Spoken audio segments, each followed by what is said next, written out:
నా పేరు హెచ్ వసంత కుమార్, వికలాంగుల హక్కుల జాతీయ వేదిక జిల్లా అధ్యక్షుడు, అనంతపురం.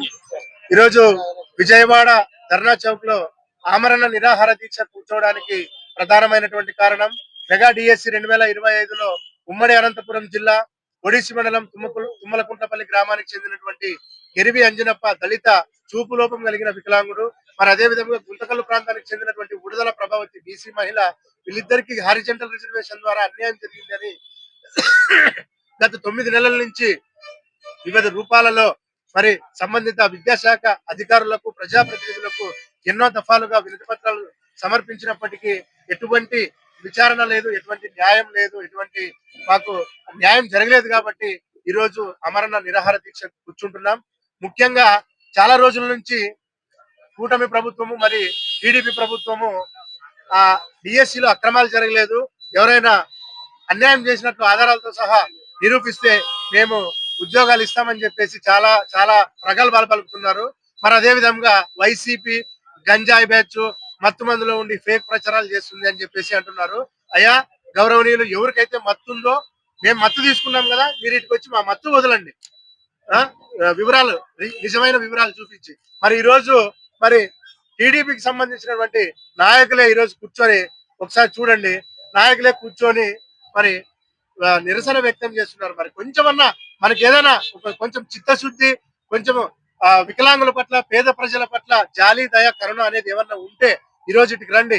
కంచర్ల శ్రీకాంత్ గారు కానీ, భూమిరెడ్డి రామ్ గోపాల్ రెడ్డి గారు కానీ, కోన శశిధర్ గారు కానీ, మరి కృష్ణారెడ్డి సార్ గారు కానీ, ఎవరైనా సరే మీకు దీనిపైన మీకు అనుమానాలు ఉన్నాయనే వాళ్ళు ఎవరైనా సరే ఇటుకు రండి, మేము ఆధారాలతో వచ్చినాం. మీరు ఎందుకంటే అనంతపురంకు రాలేరు, విజయవాడ అనంతపురం కాదు, వేరే దేశంలోనూ వేరే ప్రపంచంలో పటంలో లేని దూరంలో ఉంది కాబట్టి మీరు ఎవరు రాలేరు అక్కడికి. కాబట్టి మేమే ఇక్కడికి వచ్చినాము, మీరు రండి ఇక్కడికి. మేము వికలాంగులం కాదు, సకలాంగులము.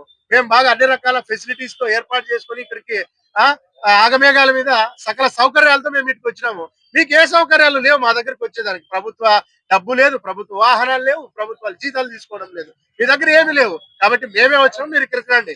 కాదండి, మెగా డిఎస్సిలో అన్యాయం జరిగిందండి అని మేము వివరాలతో సహా ఇటుకు వస్తే కనీసము మేము కూడా ఛాలెంజ్ చేసేటాం, మేము కూడా కొన్ని ప్రెస్ మీట్లు పెట్టినాం. మా ఛాలెంజ్ ఎవరు స్వీకరించలేదు. నేనైతే కంచర్ల శ్రీకాంత్ గారికి, భూమిరెడ్డి రామ్ గోపాల్ రెడ్డి గారికి ఫోన్లు చేసిన, అయ్యా మీరు ఏసీ రూమ్ లో కూర్చొని అనవసరమైనటువంటి ప్రెస్ మీట్లు పెడతారే, అది కాదండి, నా దగ్గర ఆధారాలు ఉన్నాయి రండి అని నేను ఫోన్లు చేస్తే ఫోన్లు ఎత్తారు, వీడియోలు పెడితే వీడియోలకి రిప్లై ఇవ్వరు. మరి ఎందుకండి మీరు ఊరికి అనవసరంగా అసత్య ప్రచారాలు చేసేది? గంజాయి బ్యాచ్ అంటారండి. ఎవరండి గంజాయి బ్యాచ్? ఒక్కసారి నా ఫోన్ లో చూడండి, మీకు నేను ఫోన్లు చేసినానా లేదా అనేది చూపిస్తా. ఎమ్మెల్సీ రామ్ గోపాల్ రెడ్డి గారికి నా వీడియోను పెట్టాను. నా దగ్గర ఆధారాలు ఉన్నాయి సార్, రండి నేను మీకు చూపిస్తానని కూడా అన్న, రాలేదు ఇప్పటి వరకు. కోన శశిధర్ గారు ఐఏఎస్ చదువుకొని అబద్ధాలు మాట్లాడటానికి ఎట్లా మీకు నోరు వస్తుంది సార్? ఒక్కసారి ఇక్కడ మేము ఆమరణ నిరాహార దీక్ష కూర్చున్నాం కదా, ఇక్కడికి రండి, మేము ఆధారాలతో సహా మీకు చూపిస్తాము. మా ఆధారాలు మా దగ్గర లేవనంటే మీరు ఏ శిక్షణ వేయండి. మరి ఆధారాలు ఉండి ఇవి నిజము వాస్తవం అంటే మరి మీరేం చేస్తారో అది కూడా చెప్పి మాకు న్యాయం చేస్తామా అన్యాయం చేస్తామా అని తేలేంత వరకు కూడా, మీరు చెప్పేంత వరకు మేము ఇక్కడే ఉంటాం. ఈ దీక్ష నుంచి పోలీసులకు భయపడేది లేదు, మీకు భయపడేది లేదు, ప్రజాప్రతినిధులకు భయపడేది లేదు. మాకు న్యాయం జరిగేంత వరకు మేము ఇక్కడే ఉంటాం. విజయవాడ నడిగొడ్డున ధర్నా చౌక్ లో ఇక్కడే ఉంటాం. ఎవరైనా సరే రండి. మా అక్క ఈ డిఎస్సి ఎగ్జామ్ ఎందుకు రాసిందా అని ఎన్నో సార్లు బాధపడిన రోజులు ఉన్నాయి. ఒకవేళ మార్కులు తక్కువ వచ్చిపోయి ఉంటే మేము బాధపడే వాళ్ళం కాదు. ఏదో హారిజాంటల్ రిజర్వేషన్ లో అదే ఏదో హారిజాంటల్ రిజర్వేషన్ లో పోయినా కూడా మనం క్యాల్కులేషన్ చేసుకుని అవును ఇది న్యాయబద్ధంగా పోయింది అనుకున్నా కూడా మేము బాధపడే వాళ్ళం కాదు. కానీ కేవలం మీ అధికారుల దుర్వినియోగం వల్ల, నిర్లక్ష్యం వల్ల, కావాలని మోసం చేయడం వల్లే వీళ్ళిద్దరు ఉద్యోగం కోల్పోయినారని నేను సాక్ష్యాధారాలతో ఇక్కడ కూర్చున్నా. దీనికి ప్రత్యక్ష సాక్షి కృష్ణారెడ్డి గారు, భూమిరెడ్డి గారు ఎదురుగా ఒప్పుకున్న మాట వాస్తవం కాదని భూమిరెడ్డి గారు ప్రశ్నిస్తున్నా.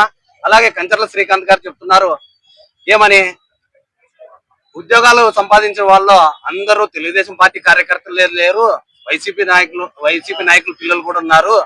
వైసీపీ నాయకులు పిల్లలే కాదు, కూటమి ప్రభుత్వ పిల్లలు కూడా ఉన్నారు. అలాగే కేసులు వేసిన వాళ్ళు కూడా ఈ విషయాన్ని ఎంత మర్చిపోయినారు. కేసులు వేసిన వాళ్ళలో కూడా అన్ని ప్రభుత్వాలకు సంబంధించిన వాళ్ళు, పార్టీలకు సంబంధించిన వాళ్ళు ఉన్నారని విషయం కూడా మీరు ఎంత మర్చిపోయినారని కంచర్ల శ్రీకాంత్ గారిని నేను ప్రశ్నిస్తున్నా. అన్న, మీకు ఏమన్నా అపోహలు ఉంటే మా దగ్గర రండి. మీరు చేయాల్సింది జాబ్ కొట్టిన వాళ్ళు పిలిచి మీకు దేవుడు, మీకు మంచోడు చంద్రబాబు అని కాదు, అన్యాయం జరిగినోడు మనకు కూడా వినండి. మీకు న్యాయం చేయాలనే ఉద్దేశం ఉంటే వాళ్ళని పిలిచి వాళ్ళ సమావేశం ఒక ఏర్పాటు చేసి సంబంధిత అధికారులు కూర్చోబెట్టి వాళ్ళకున్న అనుమానాలని మీరు నివృత్తి చేయండి. అప్పుడు వాళ్ళు సంతోషంగా ఇంటికి వెళ్తారు. అవును, మనమే పొరపాటు పడినాం, వాళ్ళైతే అన్యాయం చేయలేదని. అది వదిలేసి ఉద్యోగాలు వచ్చిన వాళ్ళు పిలిచి పొగిడించుకుంటే మన కాళ్ళకు ముక్కలు మనమే తేవాలనుకుంటే ఎట్లన్నా? ఏం మాట్లాడుతున్నారన్న మీరు?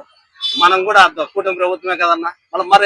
మీరు మీ అధికారులు అన్యాయం చేసినారో, ఈ విద్యాశాఖ అధికారులు అన్యాయం చేసినారో, విద్యాశాఖ విఫలమైందో నేను నిరూపిస్తా. మీరు నిరూపిస్తారా? ఎవరు తప్పో ఎవరు ఫేకో అన్నకి మనోవేదంతో చనిపోయేలా పరిస్థితికి తీసుకొచ్చింది కూటమి ప్రభుత్వం. ఆయన ఏమి చేసే పని లేదు. ఆయన ఆరోగ్య స్థితి మీరు ఇప్పటికీ చెక్ చేసుకోవచ్చు. ఆయన ఉన్న పలంగా కదిరి హాస్పిటల్లో అడ్మిట్ అయినాడు. గత వారం రోజుల నుంచి ఆరోగ్య పరిస్థితి ఈ డిఎస్సి వచ్చిన వెంటనే ఆయనకి జరిగిన అన్యాయం తట్టుకోలేక ఆయన షుగర్ 400కు పైగా ఉంది. మీరు ఎప్పటికీ ఏ డాక్టర్ని పిలిపించైనా చెక్ చేసుకోవచ్చు. షుగర్ 400 తగ్గటం లేదు. ఆయనకి మైల్డ్ స్ట్రోక్ కూడా అటాక్ అయింది. ఈ కూటమి ప్రభుత్వము ఈ అధికారులు చేసిన దుర్వినియోగం వల్ల ఆయన బాధను తట్టుకోలేక మనోవేదన పడుతూ ఇంటిల్లు బాధ పెడుతున్నాడు. వాళ్ళు ఒక్కోసారి ఏం ఆలోచిస్తున్నారంటే, మా వాడు డిఎస్సి ఉద్యోగం ఎందుకు రాసినాడు, వాళ్ళు అన్యాయం ఎందుకు చేశారు, మా ఓడు బతుకుతాడో మమ్మల్ని చంపుతాడో తెలియని అయోమయ స్థితిలో ఈ రెండు కుటుంబాలు బతుకుతున్నాయి. మీరు న్యాయం చేసినా ఈ ప్రభుత్వానికే మంచి పేరు వస్తుంది, చెడు చేసినా వీళ్ళు ప్రాణాలు పోయినా ఈ కుటుంబ ప్రభుత్వం ఉండే బాధ్యతని నేను సభాముఖంగా తెలియజేస్తూ సెలవు తీసుకుంటున్నాను. ఒక కోవా బన్నుకి ఇచ్చిన విలువ కూడా ఒక దివ్యాంగ అభ్యర్థికి, ఒక బీసీ మహిళకి ఇవ్వటం లేదు.